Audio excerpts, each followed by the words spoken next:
Hello and welcome to the class.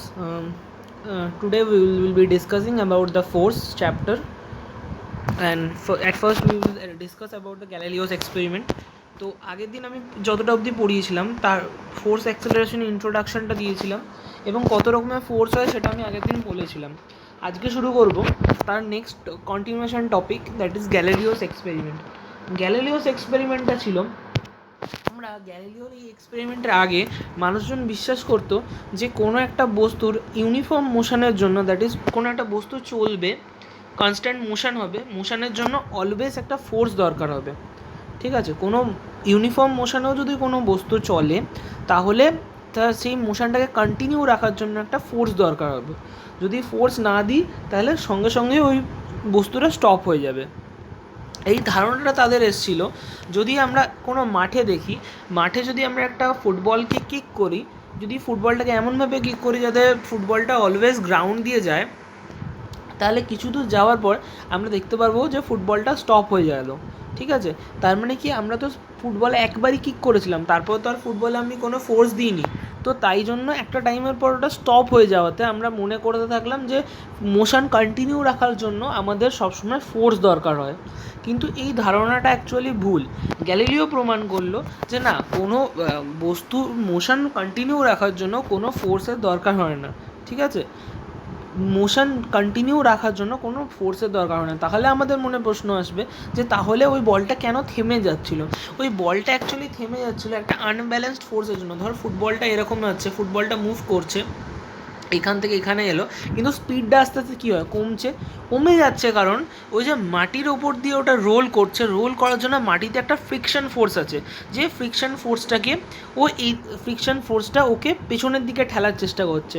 ঠিক আছে, তো আনব্যালেন্স ফোর্স ক্রিয়েট হচ্ছে, দ্যাট ইজ এই দিকে তো কোনো আর ফোর্স নেই, এদিকে যে ইনিশিয়াল ফোর্স ছিল তারপর তো আর কোনো ফোর্স অ্যাপ্লাই হয়নি, কিন্তু ফ্রিকশন ফোর্স কন্টিনিউয়াসলি ওর ওপর এই দিকে অ্যাক্ট করছে, যার জন্য কী হচ্ছে, ওর স্পিডটা আস্তে আস্তে ডিক্রিজ করা শুরু করছে, এবং স্পিডটা ডিক্রিজ করতে করতে একটা সময় স্পিডটা 0 হয়ে যাচ্ছে, দ্যাট ইজ বলটা স্টপ করে যাচ্ছে। দ্যাট ইজ ওয়াই আমরা এটা অ্যাপারেন্টলি মনে হচ্ছে যে আমরা যদি কোনো ফোর্স না অ্যাপ্লাই করি তাহলে মোশন কন্টিনিউ হবে না, কিন্তু তা নয়, ফোর্স না অ্যাপ্লাই করলেও মোশন কন্টিনিউ হবে। এইখানে থেমে যাওয়ার কারণ হচ্ছে ফ্রিকশনাল ফোর্স, যেটা এখানে আনব্যালেন্সড ফোর্স হিসাবে কাজ করে বলটার স্পিডটাকে ডিক্রিজ করছে, এবং একটা মোমেন্টের পর সেটাকে থামিয়ে দিচ্ছে। এখানে সেই জিনিসগুলো ডেসক্রাইব করা আছে। এরপর এই কথাটাকে প্রমাণ করার জন্য গ্যালিলিও একটা এক্সপেরিমেন্ট করলো। যে গ্যালিলিও যে এক্সপেরিমেন্টটা করলো সেটা করলো যেটা, প্রথমে এরকম একটা ইনক্লাইন প্লেন নিল। ঠিক আছে, ইনক্লাইন প্লেন থেকে প্রথমে এই বলটা এইখানে রেস্ট পজিশানে ছিল, তারপর বলটাকে ফ্রি করে দিল। তাহলে কী হবে, বলটা রোল করতে করতে নিচের দিকে নামতে থাকবে এবং বলটা রেস্ট পজিশানে ছিল। ঠিক আছে, আমি কোনো ফোর্স না অ্যাপ্লাই করলেও বলটা স্পিড বাড়িয়ে কী হবে, যত নিচের দিকে নামতে থাকবে স্পিড ইনক্রিজ করতে থাকবে। তার মানে যখন রোলিং ডাউন দ্য প্লেন হচ্ছে তখন স্পিডটা ইনক্রিজ করে যাচ্ছে, রোলিং ডাউন দ্য প্লেনে স্পিড ইনক্রিজ করে যাচ্ছে। সেকেন্ডে একটা বলকে সে এরকম একটা ইনক্লাইন প্লেনে ওপরের দিকে পুশ করলো, দ্যাট ইজ ওপরের দিকে ছুড়ে দিল, যাতে বলটা কিন্তু এমনভাবে যাবে, দ্যাট ইজ এটার মধ্যে দিয়ে রোল করতে করতে, এমন না যে উড়ে যাবে, এরকম না, বলটা পুরো প্লেনের ওপর দিয়ে রোল করতে করতে যাবে। এরকম হলে কি হবে, নিচে যে ভেলোসিটি ছিল সেটা যদি 20 হয়, তাহলে ওপরে যখন পৌঁছাবে ভেলোসিটিটা কিন্তু ডিক্রিজ হয়ে যাবে। সাপোজ সেটা 10 হতে পারে, 5 হতে পারে, ডিক্রিজ হয়ে যাবে। ঠিক আছে, তাহলে এই ক্ষেত্রে যদি ইনিশিয়ালি 5 থাকে, ফাইনালি হয়তো সেটা 20 হয়ে গেছে। ঠিক আছে, কিন্তু এইখানে যখন আমি রোলিং আপ দ্য প্লেন করলাম তখন আস্তে আস্তে ভেলোসিটিটা ডিক্রিজ করে যাবে। ঠিক আছে, তার মানে রোলিং ডাউন দ্য প্লেনে যদি ইনক্রিজ করে আর রোলিং আপ দ্য প্লেনে যদি ডিক্রিজ করে ভেলোসিটি, তাহলে যখন আমি একটা হরিজন্টাল প্লেন নেব, তার মানে কি, ভেলোসিটি চেঞ্জ হওয়ার কথা না, তার মানে ভেলোসিটি ইনক্রিজও করবে না, ডিক্রিজও করবে না। ঠিক আছে, এটা একটা এক্সপেরিমেন্টের মাধ্যমে গ্যালিলিও প্রুফ করলেন যে তার মানে যদি আমি হরিজন্টাল কোনো একটা জায়গায় যদি কোনো ভেলোসিটি থাকে, দ্যাট ইজ ইউনিফর্ম মোশনে চলে, দ্যাট ইজ সেই ভেলোসিটিটা কোনোদিন ইনক্রিজ বা ডিক্রিজ করবে না। যেরকম চলছিল এখানে যদি 20 থাকে, এখানেও 20 থাকবে, যত এগাতে থাকবে তত ওই ভেলোসিটিটা কিন্তু 20 থাকবে, কোনো রকম চেঞ্জ হবে না, সেটা বললেন। এছাড়াও একটা সিম্পল পেন্ডুলামের এক্সাম্পল দিলেন তিনি, যে সিম্পল পেন্ডুলামকে এই যে এরকম যদি সিম্পল পেন্ডুলাম হয়, এই পয়েন্ট থেকে যদি ছিঁড়ে দেওয়া যায় তাহলে একটা জায়গায় ও মিডিলের নিচের দিকে আসবে, তারপর যখন আবার ওঠা শুরু করবে ঠিক সেম হাইট অবধি উঠবে, যেখান থেকে এই হাইটটা যতটা হবে এই হাইটেও ঠিক এতটাই উঠবে। এমন নয় যে এদিকে উঠতে উঠতে ও এতটা উঠে যাবে, ঠিক আছে, বা এমনও হবে না যে এই হাইটটা উঠতে উঠতে মানে কম উঠবে। এই যে এই হাইটটা ধর এরকমও হবে না যে এতটা উঠে আবার ফেরত চলে আসবে, এটাও হবে না। ঠিক যতটা হাইট থেকে শুরু করেছিল এই দিকে গিয়ে ঠিক ততটা হাইট অবধি উঠবে, এটাও তিনি দেখালেন, ঠিক আছে। এবং এই মোশনটা কোনো দিন স্টপ হবে না, ঠিক আছে, এই মোশনটা কোনো দিন স্টপ হবে না। তাহলে প্রশ্ন আসতে পারে, আমরা যদি ডেইলি লাইফে এরকম একটা পেন্ডুলাম নিয়ে করি, তাহলে দেখতে পাবো যে পেন্ডুলামটা কিন্তু একটা সময় স্টপ হয়ে যায়, এরকমভাবে নড়তে নড়তে নড়তে নড়তে একটা সময় এরকম যেতে যেতে যেতে যেতে একটা সময় স্টপ হয়ে যাচ্ছে। স্টপ কেন হচ্ছে? স্টপ হচ্ছে কারণ ওটা যে এয়ারের ফ্রিকশনাল ফোর্স আছে, যে মাঝে তো আমাদের এয়ার আছে, সেই এয়ারের ফ্রিকশনাল ফোর্সের জন্য ভেলোসিটিটা আস্তে আস্তে ডিক্রিজ করছে, এবং ডিক্রিজ করতে করতে একটা সময় গিয়ে ওটা স্টপ হয়ে যাচ্ছে, যার জন্য পেন্ডুলামটা একটা সময় গিয়ে স্টপ হয়ে যায়। কিন্তু যদি আমি এমন একটা জায়গায় পৌঁছাতে পারি যেখানে কোনো রকম এয়ার নেই, তাহলে ওই পেন্ডুলামটা কিন্তু মানে ইনফাইনাইট টাইম এরকম করে হতেই থাকবে, সুইং করতেই থাকবে ইনফাইনাইট টাইম, কোনো দিন ওটা স্টপ হবে না। এবার আসছি আমাদের মোস্ট ইম্পর্টেন্ট নিউটনস যে ল অফ মোশনগুলো রয়েছে। আমরা জানি নিউটনের 3টে ল অফ ফোর্স আছে, ল অফ মোশন রয়েছে। তো 3টে প্রথম আছে, ঠিক আছে। এখনও অবধি আমরা কী জেনেছি? আমরা জেনেছি যে যদি কোনো if a body is at rest and no unbalance force acts on it, এটা রেস্টে থাকবে। তার মানে কি, যদি কোনো একটা বডি রেস্টে থাকে এবং তার ওপর যদি কোনো আনব্যালেন্স ফোর্স অ্যাক্ট না করে, তাহলে সেটা রেস্টেই থাকবে। ফোর্স অ্যাক্ট করতে পারে, ধর এদিকে একটা ফোর্স সেম, এদিকে আমি 2 নিউটন দিলাম, অলসো আমি এদিকে 2 নিউটন ফোর্স অ্যাপ্লাই করলাম, তাহলে সেটা কী হলো? ব্যালেন্স ফোর্স হয়ে গেল। ব্যালেন্স ফোর্সের জন্য ওটা কিন্তু রেস্টেই থাকবে। আনব্যালেন্স ফোর্স হলে তখন মুভ করবে। ধর এরকম একটা ফুটবল আছে, আমি এদিক থেকে কিক করলাম with 10 newton force, then it will start to move, ঠিক আছে। কিন্তু এদিকে যদি কেউ একজন 10 নিউটন দিয়ে সেটাকে হাতে ধরে আটকে দেয়, তাহলে কিন্তু মুভ করবে না, দ্যাট ইজ সেখানে ব্যালেন্স ফোর্স হয়ে যাচ্ছে। আনব্যালেন্স ফোর্স হলে তবেই হবে। এবার সেকেন্ড পয়েন্টটা কি, যদি কোনো বডি মুভমেন্ট করে, মুভিং বডি হয়, এরকম ধর বলটা গড়িয়ে গড়িয়ে যাচ্ছে, মুভিং বডি হয়, তাহলে যদি কোনো আনব্যালেন্স ফোর্স না কাজ করে, তাহলে ওই কনস্ট্যান্ট মুভমেন্টটা একই ফিক্সড ডিরেকশানে চলতে থাকবে। তো ফিক্সড ডিরেকশনটা খুব ইম্পর্টেন্ট। এমন হবে না যে বলটা এরকম ভেলোসিটিতে যেতে যেতে হঠাৎ করে এদিকে বেঁকে যাবে। যদি কোনো আনব্যালেন্স ফোর্স না কাজ করে, তাহলে যেরকম চলছিল একটা স্ট্রেট লাইনে সেই রকমই চলবে, কোনো রকম ডিরেকশান চেঞ্জ হবে না, যেরকম চলছিল স্ট্রেট লাইনে সেরকম মোশনই বজায় রাখবে, ঠিক আছে। থার্ড পয়েন্ট কি, যদি কোনো বডিতে আনব্যালেন্স ফোর্স অ্যাক্ট করে, তাহলে সেই বডিটা এক্সেলারেট করবে। সেটা নেগেটিভ এক্সেলারেশন হতে পারে।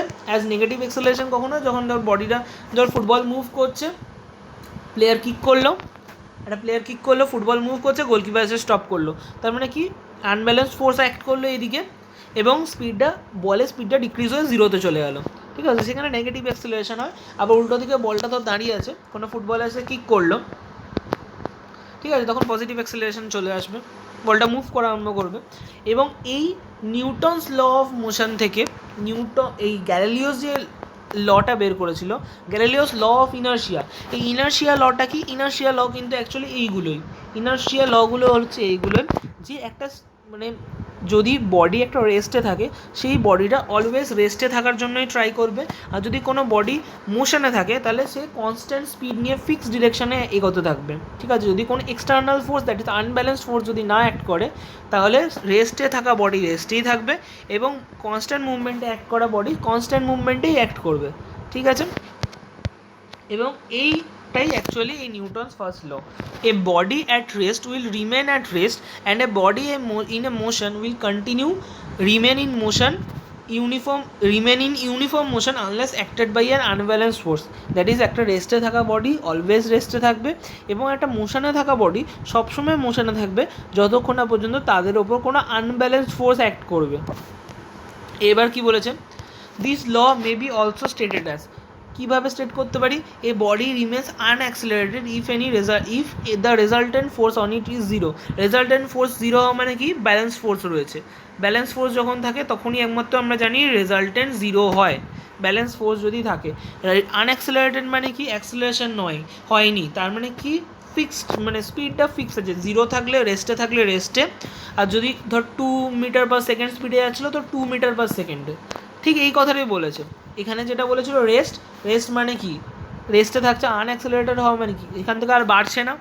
আবার সিমিলারলি যদি মানে যে কোনো স্পিডে থাকবে, ইউনিফর্ম মোশনে থাকলে ইউনিফর্ম মোশনেই থাকবে, কোনো রকম অ্যাক্সেলারেশন আসবে না যতক্ষণ না আমি কোনো আনব্যালেন্স ফোর্স কাজ করাচ্ছি, কোনো আনব্যালেন্স ফোর্স যতক্ষণ না আমি দিচ্ছি কোনো রকম অ্যাক্সেলারেশন আসবে না, স্পিড চেঞ্জ হবে না, 0 থাকলে 0ই থাকবে, আর কোনো একটা ইউনিফর্ম মোশনে চলতে থাকলে ইউনিফর্ম মোশনেই চলবে। In such a case the body is said to be in equilibrium থাকা মানে কি, আইদার সে রেস্টে আছে অর ইউনিফর্ম মোশনে রয়েছে। ঠিক আছে, এবার যেটা ইনার্শিয়ার কথা বলছিলাম, ইনার্শিয়া কি, an inability of a body to change its own state from of rest or uniform motion is known as inertia. Inability of change of its own state মানে কি, যে বডিটা রেস্টে আছে সেই বডি সবসময় চায় যে আমি রেস্টেই থাকবো। ঠিক আছে, যে লেজি সে সবসময় চায় আমি লেজির মতোই থাকবো, সে কোনো দিন এফিশিয়েন্ট হতে চায় না। ঠিক আছে, সে লেজিই থাকতে চায়। ঠিক আছে, আর যে এফিশিয়েন্ট সে সবসময় চায় আমি আরও এফিশিয়েন্ট হবো, বা আমি অন্তত সেরকমই থাকবো।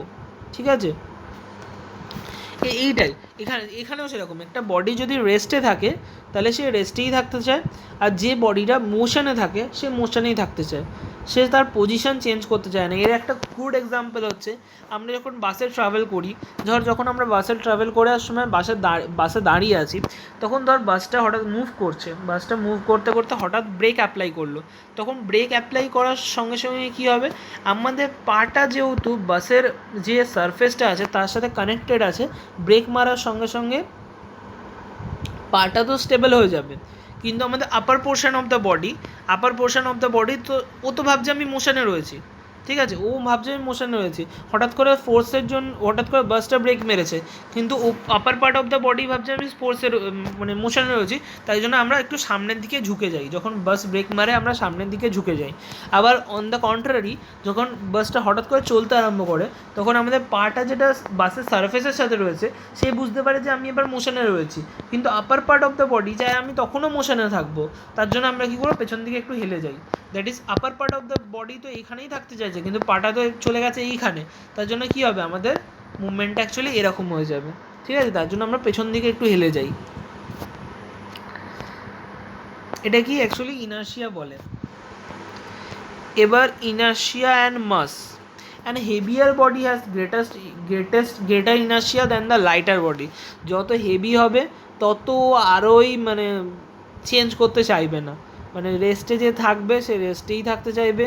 যে মানে এটাও যদি আমি ওই এক্সাম্পলটা দিয়ে বলি, যে একটু ফিট পারসন হবে, আগের ক্ষেত্রে সে বাসে তার কম কিন্তু সে মুভমেন্টটা হবে, মানে সে যেহেতু স্ট্রেচেবল তার বডি, তার অ্যাকচুয়ালি এটা যে ট্রান্সমিট হয়ে যাবে মোশনটা, তার জন্য তার কম ফিল হবে, কিন্তু যে হেভিয়ার তার ক্ষেত্রে এটা বেশি প্রবলেম হবে।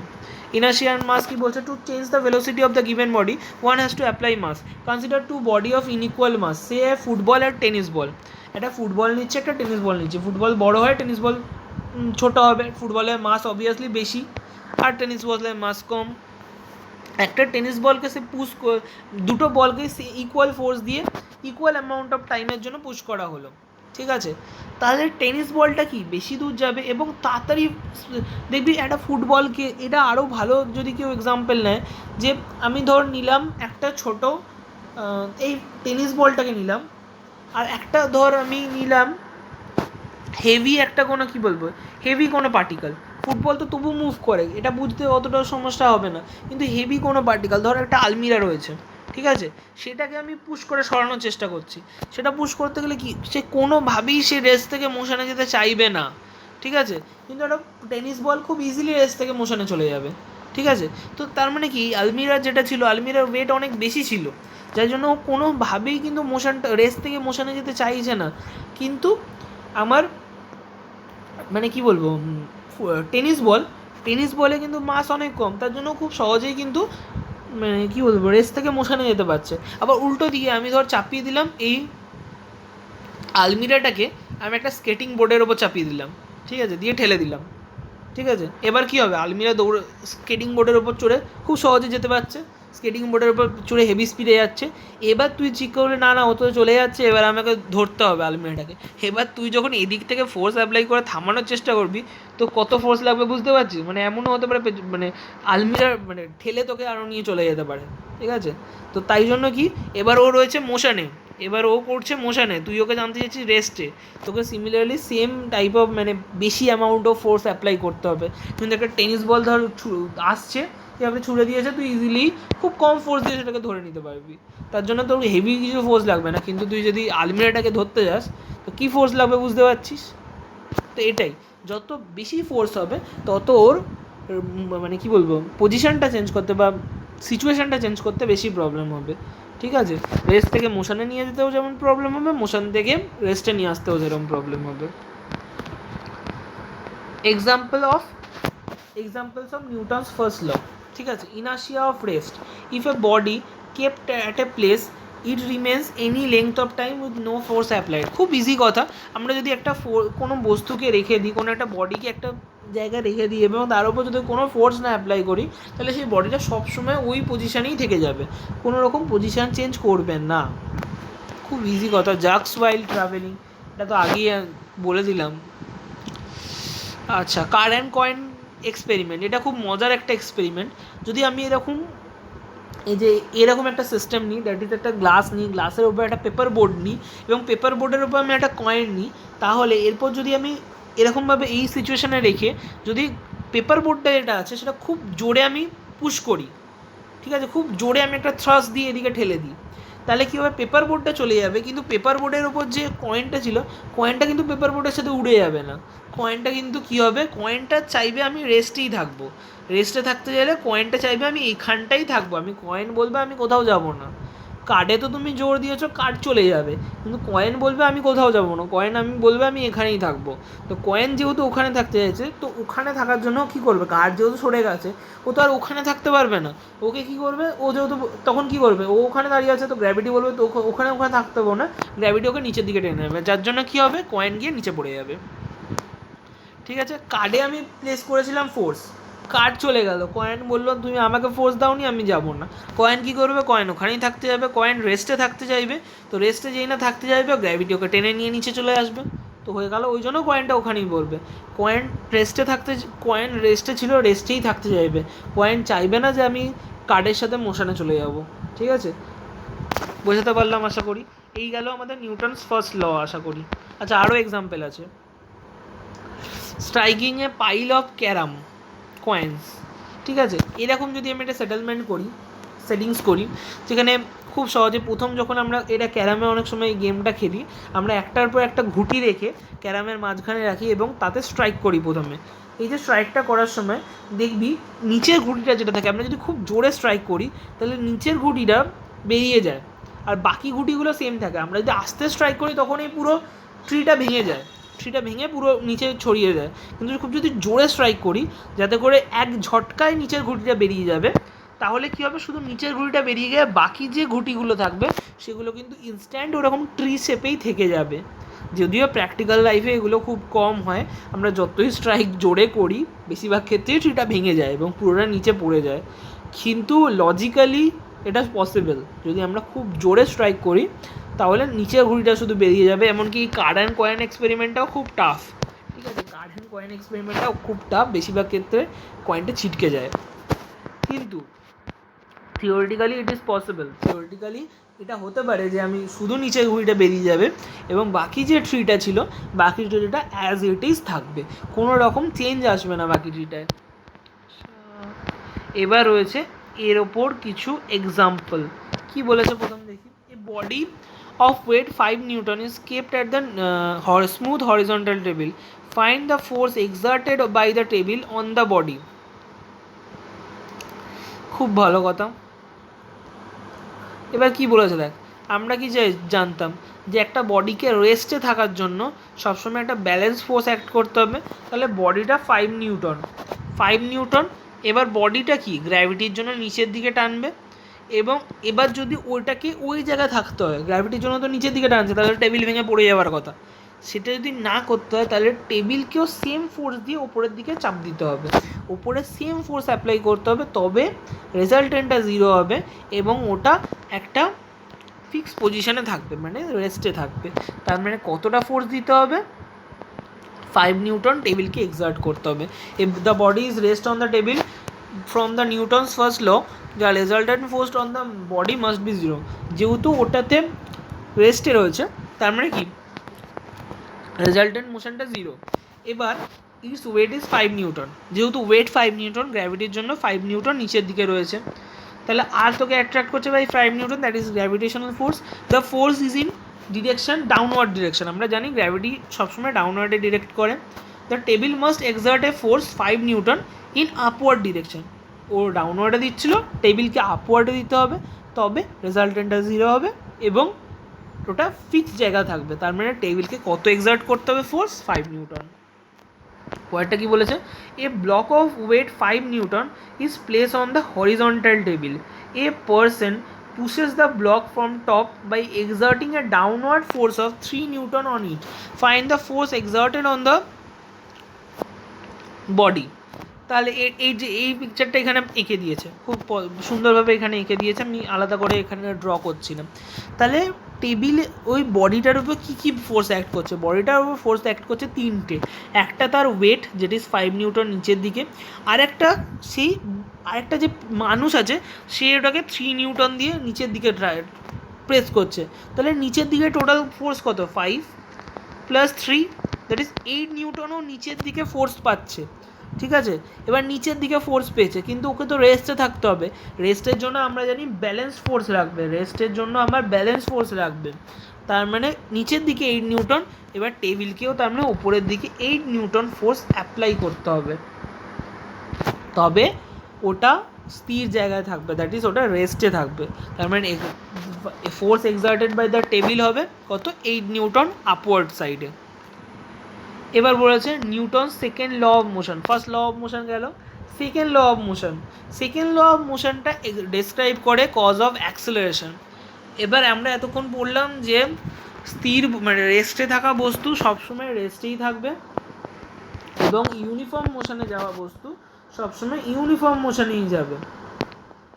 ঠিক আছে, তো এবার আমরা পড়বো তাহলে আমাদের অ্যাক্সেলারেশন কী করে হবে, দ্যাট ইজ রেস্ট থেকে the journey from rest to ইউনিফর্মের স্টোরিটা কী, অর ভাইসা ভার্সা, রেস্ট থেকে ইউনিফর্ম অর ইউনিফর্ম থেকে রেস্ট, এই জার্নিটা কি, what is the story behind the acceleration and retardation, সেটা কি করে? সেই অ্যাক্সেলারেশন কিংবা রিটার্ডেশনের জন্য কিন্তু আমার ফোর্সকে দরকার হয়। আগের বার বলেছিলাম ভাই ফোর্স তোকে আমার দরকার নেই, তুই চলে যা, আমি রেস্টে থাকলে রেস্টে থাকবো, এবং অ্যাক্সেলারেশন যদি আমি ইউনিফর্ম মোশনে যাই আমি ইউনিফর্ম মোশনে যাব। কিন্তু যখনই আমার অ্যাক্সেলারেশন রিটার্ডেশনকে দরকার হলো আমি তখন ফোর্সকে আমি ডাকতে বাধ্য হলাম। ফোর্স ছাড়া অ্যাক্সেলারেশন রিটার্ডেশন পসিবল নয়। এবার আচ্ছা, Newton first law tells us what is force. ঠিক আছে, force is the cause of acceleration. We know that there are small forces large forces. Small force large force কি? একটা 2 বছরের বাচ্চা ধর একটা ফোর্স অ্যাপ্লাই যতটা করতে পারে, আর ধর একটা 30 ইয়ার্সের মানুষ যে ফোর্সটা অ্যাপ্লাই করতে পারে সেটা নিশ্চয়ই এক নয়। ঠিক আছে, এ নিশ্চয়ই অনেক বেশি ফোর্স অ্যাপ্লাই করে। ঠিক আছে, সিমিলারলি একটা ক্রেন অনেক বড় একটা আয়রন ব্লককে তুলে দিতে পারে, কিন্তু তুই সাধারণ মানুষ পারবে একটা ক্রেন একটা ব্লককে তুলতে? তার মানে কি ক্রেনটা অনেক লার্জ ফোর্স অ্যাপ্লাই করে। You can push a body very gently or very hard. ঠিক আছে, তারপরে আমরা কি জানি একটা বডিকে আমরা হার্ডও প্রেস করতে পারি, জেন্টলিও আস্তে আস্তে ধাক্কা দিতে পারি। ঠিক আছে, if you push a body gently the small acceleration produced, খুব ইজি কথা, যদি আমি জেন্টলি প্রডিউস করি স্মল এক্সেলারেশন, যদি হার্ডার পুশ করি তাহলে লার্জার এক্সেলারেশন আমি ওর থেকে প্রডিউস করতে পারবো। This gives us a way to compare numerically the strengths of two forces apply the forces separately on the same body and measure their acceleration. তার মানে এই যে আমাদের ফোর্সের মেজারমেন্ট, দ্যাট ইজ আমরা কখন স্মল ফোর্স দিলাম, কখন লার্জ ফোর্স দিলাম, তার ওপর যে অ্যাক্সেলারেশনটা হলো, এইগুলো থেকে আমরা ফোর্সের যে মেজারমেন্ট সেটা আমরা করতে পারবো। এ comparison of acceleration gives an idea of strength of the force. এই জিনিসটার মানে কি, দ্য কম্প্যারিজন অফ অ্যাক্সেলারেশন মানে আমি একবার দেখতে পেলাম যে 2 মিটার পার সেকেন্ডে যাচ্ছিল, এমন একটা ফোর্স পেলো হঠাৎ করে 10 মিটার পার সেকেন্ড হয়ে গেল, তার মানে কি সে হার্ডার ফোর্স পেয়েছে, কারণ এর মধ্যে অ্যাক্সেলারেশনটা বেশি হয়েছে। ধর আমি টাইমটা 2 সেকেন্ড নিলাম, 2 সেকেন্ডে এরকম ধরনের একটা লার্জ একটা মানে কি বলবো অ্যাক্সেলারেশন পেয়েছে, তার মানে সে হার্ডার ফোর্স পেয়েছে। আবার দেখা গেল 2 মিটার পার সেকেন্ড ছিল, সে গেল হয়তো 2.5 মিটার পার সেকেন্ড, তার মানে কি সে স্মলার ফোর্স পেয়েছে, তার মানে কি খুব স্মল ফোর্স দিয়ে কেউ অ্যাপ্লাই করেছে, কিন্তু এখানে সে অনেক হার্ডার ফোর্স পেয়েছিল। তার মানে আমরা অ্যাক্সেলারেশন থেকে আইডিয়া পেতে পারি যে ফোর্সটা কীরকম ছিল। অ্যাক্সেলারেশন বেশি মানে harder force, acceleration com that is small force. এটা কিন্তু রিটার্ডেশনের ক্ষেত্রেও সেম। যদি 10-এ একটা গাড়ি চলছিল, সেটাকে হঠাৎ করে 2-এ নামাতে হয়, অনেক বেশি জোরে ব্রেক অ্যাপ্লাই করতে হবে। কিন্তু একটা গাড়ি 10-এ চলছিল, তাকে যদি আমি 9-তে নামাতে চাই, অত জোরে ব্রেক অ্যাপ্লাই করতে হয় না। এবার কি বলেছে, if force 1 produces an acceleration of 5 meter per second square and force 2 produces an acceleration of 10 meter per second square, then force 2 must be double magnitude of force 1. ঠিক আছে, এটার মধ্যে এদের ডাইরেক্ট রিলেশন রয়েছে, দ্যাট ইজ এখান থেকে 5 থেকে কি 5 ইন্টু 2 কি 10, তার মানে সেকেন্ড ফোর্সটা ফার্স্ট ফোর্সের ডাবল, দ্যাট ইজ ফার্স্ট ফোর্সটা যদি 2 নিউটন হয়, second force must be 4 Newton. First force যদি 10 নিউটন হয়, second force must be 20 Newton. ঠিক আছে, এদের মধ্যে এরকম রিলেশন রয়েছে। তার মানে কি এদের মধ্যে একটা ডাইরেক্ট রিলেশন পাওয়া গেল, that is F varies A. এই মানেটা, এটার মানে হচ্ছে এফ আর এর যে চেঞ্জিংয়ের rate of change of F and A আর সেম, দ্যাট ইজ এ যদি অ্যাক্সিলারেশন যদি ডাবল হয়, ফোর্স অলসো ডাবল হবে। অ্যাক্সিলারেশন যদি 3 টাইমস হয়, ফোর্স অলসো 3 টাইমস হবে। অ্যাক্সিলারেশন যদি হাফ হয়ে যায়, ফোর্স অলসো হাফ হয়ে যাবে, এরকম টাইপের রিলেশন। ঠিক আছে, এটা পাওয়া গেল। এবার সিমিলারলি আরেকটা, ধর যে আমি মানে বড় বডি ছোট বডি মানে হেভি বডি লাইটার বডির কথা বলছিলাম। এবার একটা 2 কেজি বডি নিলাম, সেটার যদি 5 newton per metre second per 5 metre per second square acceleration produce করে, সেম ফোর্স যদি আমরা একটা 4 কেজি বডির উপর অ্যাপ্লাই করি, তাহলে সেটা 2.5 metre per second square, sorry ওই এখানে অন্য কথাটা উল্টোটা বলেছে।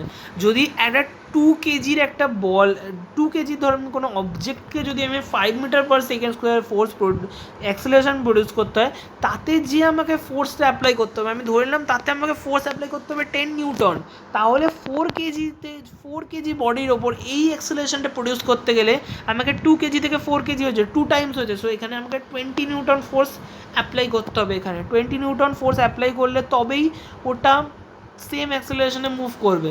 দ্যাট ইজ আমরা কী পেলাম, যখন আমাদের A fix, that is acceleration fixed 5 metre per second square, তখন force is directly proportional to M. তাহলে আমরা কী পেলাম, force directly proportional to A and force directly proportional to M, that is force is directly proportional to M A or F equals to M A. ঠিক আছে,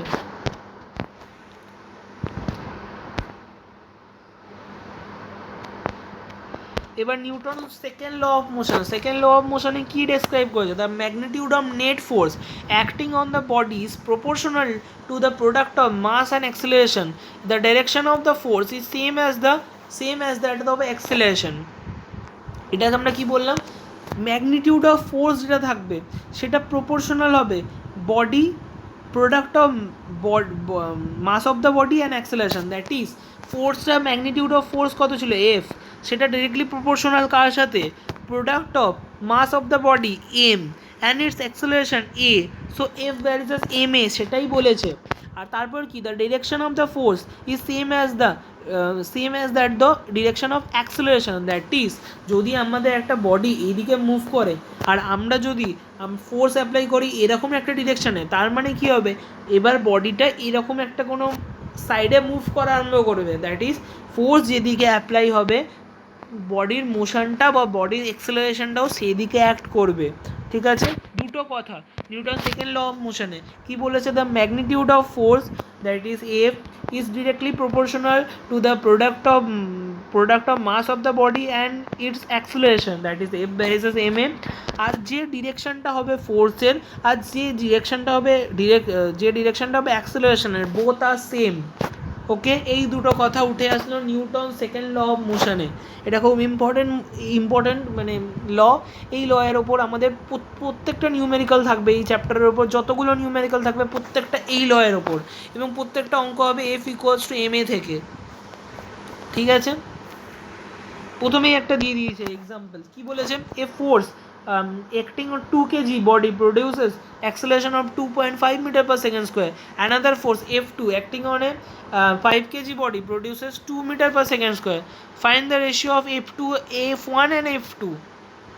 ঠিক আছে, আমি কি জানি F ইকুয়ালস টু এম এ, আর এখানে কে এম এ বলেছে, K M এটা লাগে না, F ইকুয়াল টু এম এই তো ছিল। ঠিক আছে, F equal to K M A যদি হয় তাহলে এফটা আমি F1 মানে কি, F1 ছিল এই 2 কেজি বডির ওপর কাজ করেছে, অ্যাক্সেলারেশন প্রডিউস করছে 2.5, that is F1 equals to K into mass কত 2 কেজি, এম মানে কত, এম মানে হচ্ছে মাস, এম মানে মাস, সো এফ কে ইন্টু 2 কেজি, এ মানে কি, এ মানে হচ্ছে অ্যাক্সেলারেশন, সো অ্যাক্সেলারেশনটা বসিয়েছে 2.5, সো F1 বেরিয়ে গেল এটা, F2 কি, F2 মানে আবার কে ইন্টু মাস কত, সেকেন্ড বডির মাস ছিল 5 কেজি, সো কে ইন্টু 5 কেজি ইন্টু তার অ্যাক্সেলারেশন কত 2 মিটার পার সেকেন্ড স্কোয়ার, তাহলে সেটা বসিয়ে দিয়েছে। এবার F1 বাই F2 করলে কী হবে, কে ক্যান্সেল হয়ে যাবে, কে প্রথমেই ক্যান্সেল হয়ে গেল। এবার F2 কি 5.0 ইন্টু 2 মানে 5 ইন্টু 2 ডিভাইডেড বাই 2.2 ইন্টু 2 কেটে গেল, 2.5 এটা কাটলে 2 থাকবে। ঠিক আছে, লিনিয়ার মোমেন্টাম কি, linear momentum is the product of mass and velocity. ঠিক আছে, the product of the mass of the body and its velocity is called linear momentum of the body. Quite often we only use the momentum, linear মোমেন্টামকে আমরা শুধুমাত্র মোমেন্টামও অনেক সময় বলি।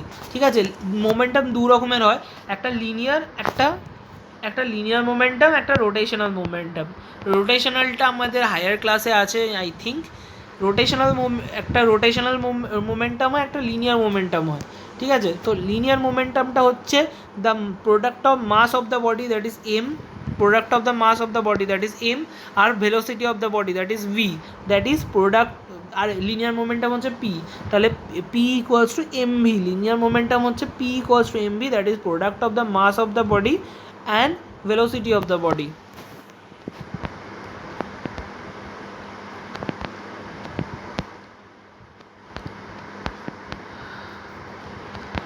আচ্ছা, এখানে কি বলেছে,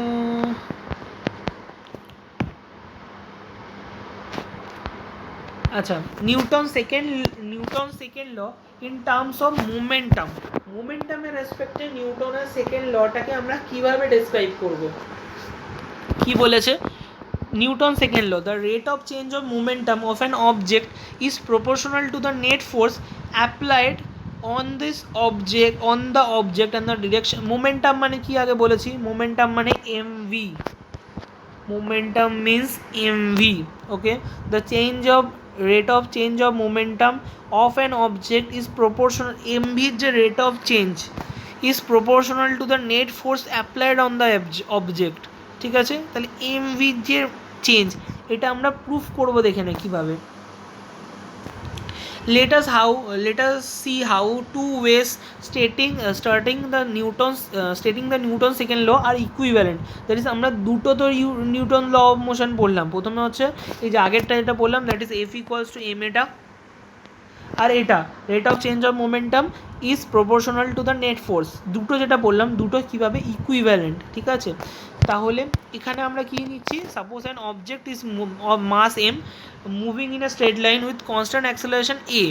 ঠিক আছে, ভালো কথা, একটা বডি রয়েছে তার মাস হয়েছে এম, সেটা acceleration A metre per second square acceleration নিয়ে মুভ করছে। Also suppose its velocity at time t1 টাইমে তার ভেলোসিটি ছিল v1, t2 টাইমে তার ভেলোসিটি হচ্ছে v2। ঠিক আছে, t1 t2 এগুলো সব নিউমেরিক্যাল ভ্যালু। ঠিক আছে, the linear momentum of t1, linear momentum at time t1 is p1 equals to mv1। p1 মানে কি, p মানে কি লিনিয়ার মোমেন্টাম কি মানে কি product of mass into velocity, that is p1 equals to m মানে কি মাস অফ দ্য বডি। আর ভেলোসিটি ফার্স্ট বডির কত ছিল, ভেলোসিটি ফার্স্টের t1 টাইমে কত ছিল v1। সো t1 টাইমে তার linear momentum p1 equals to mv1, আর t2 টাইমে তার t2 টাইমে লিনিয়ার মোমেন্টাম কত হবে p2 ইকুয়ালস টু mv2। ঠিক আছে, t2 ইকুয়ালস টু mv2। আর এবার the rate of change of momentum কী হবে, rate of change of momentum মানে কি আগে কত এখন কত মাইনাস আগে কত ডিভাইডেড বাই কত টাইম এলাপস করেছে, দ্যাট ইজ এখন হচ্ছে কারেন্টলি হচ্ছে p2, আগে ছিল p1, টাইম এলাপস কত t2 minus t1 according to second law কি স্টেট করছে, সেকেন্ড ল বলছে the rate of change of linear momentum বা rate of change of momentum is proportional to the net force. তার মানে আমি second law থেকে first লতে যাচ্ছি, তার মানে এই যে rate of change of momentum থাকবে এটা ফোর্সের সাথে কি হবে, তোর ফোর্সের সাথে প্রপোর্শনাল হবে। তার মানে কি আমরা প্রপোর্শনালিটি এই সাইনটা তোলার জন্য একটা কনস্ট্যান্ট সাইন আনি, ঠিক আছে। তার মানে F equals to K into p2 minus p1 divided by t2 minus t1। ঠিক আছে, এবার p2 মানে কি, p2 মানে হচ্ছে mv2 আর p1 মানে কি mv1। ঠিক আছে, এবার ওই এমটাকে আমি কমন নিয়ে বাইরে নিয়ে নিচ্ছি, ঠিক আছে, এমটা আমি কমন নিয়ে বাইরে নিয়ে নিচ্ছি, তাহলে এখানে থেকে গেল কে এম আর ভেতরে থাকলো কি v2 minus v1 divided by t2 minus t1। এটা কি বোঝায়, v2 মানে কি ফাইনাল ভেলোসিটি আর v1 কি ইনিশিয়াল ভেলোসিটি, আমি লিখছিলাম ভেলো, তার মানে final velocity divided minus initial velocity divided by কি টাইম, দ্যাট ইমপ্লাইজ অ্যাক্সেলারেশন। তাহলে এটাকে পুরো তুলে দিয়ে আমি কি অ্যাক্সেলারেশন লিখে দিতে পারি, তাহলে এখানটা যদি অ্যাক্সেলারেশন হচ্ছে তাহলে K into M into A, so F equals to K M A. তাহলে দুটো আমরা ইকুইভ্যালেন্ট প্রুফ করতে পারলাম। আমরা অপোজিটটাও প্রুফ করতে পারি, যদি আমরা নিচ থেকে উপরের দিকে ওঠার চেষ্টা করি তাহলে আমাদের অপোজিটটাও প্রুফ হবে। আমরা ধরে নিই F equals to K M A, দিয়ে এখান থেকে স্টার্ট করি, দিয়ে অ্যাক্সেলারেশনের ডেফিনেশন দিই, দ্যাট ইজ এটা লিখে, তারপর যদি আমরা এখান থেকে এখানে যাই, তারপর এখান থেকে এখানে যাই, মানে উল্টো দিকে যদি আমরা মুভ করতে থাকি তাহলে আমরা ফার্স্ট ল থেকে সেকেন্ড লটা প্রুফ করতে পারবো। এটা আমাকে লিখে দেখাবি, যদি না পারিস তাহলে বলিস আমি লিখে দেবো। Definition of Newton. ঠিক আছে, আমরা আগেই পড়লাম যে ফোর্সের যেটা ইউনিট সেটা হচ্ছে নিউটন, যেটা আমরা আগের দিন পড়েছিলাম।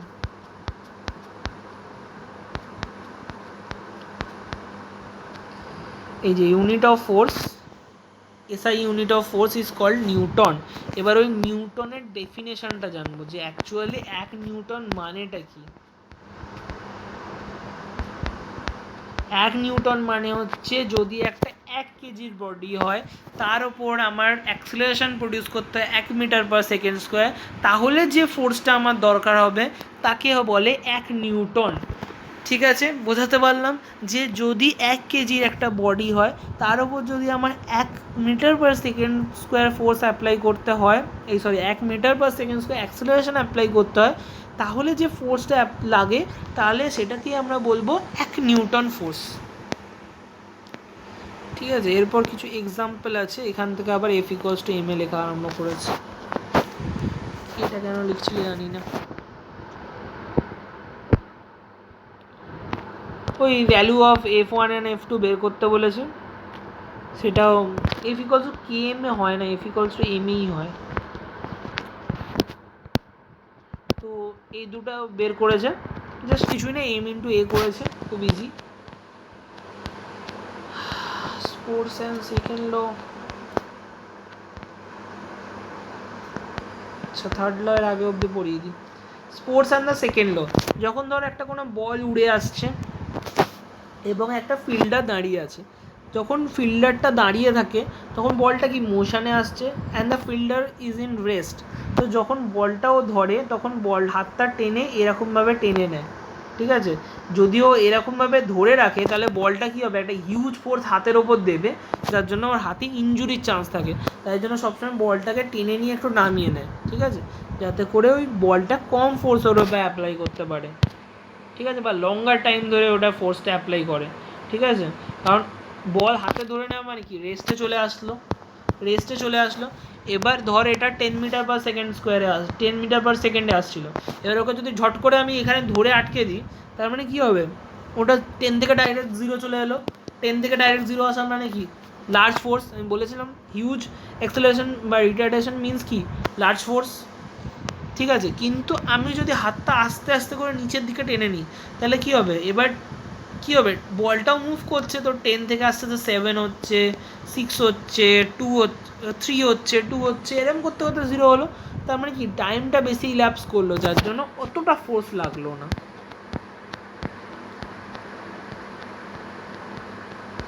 ঠিক আছে, more on the Newton's first and second law, if you put f equals to 0 in 3 you will get a equals to 0, that f equals to m এ তো আমার ইকুয়েশন পেলাম। এবার যদি আমি এফটা 0 অ্যাপ্লাই করি, তাহলে কী হবে, এম এ ইকুয়ালস টু 0।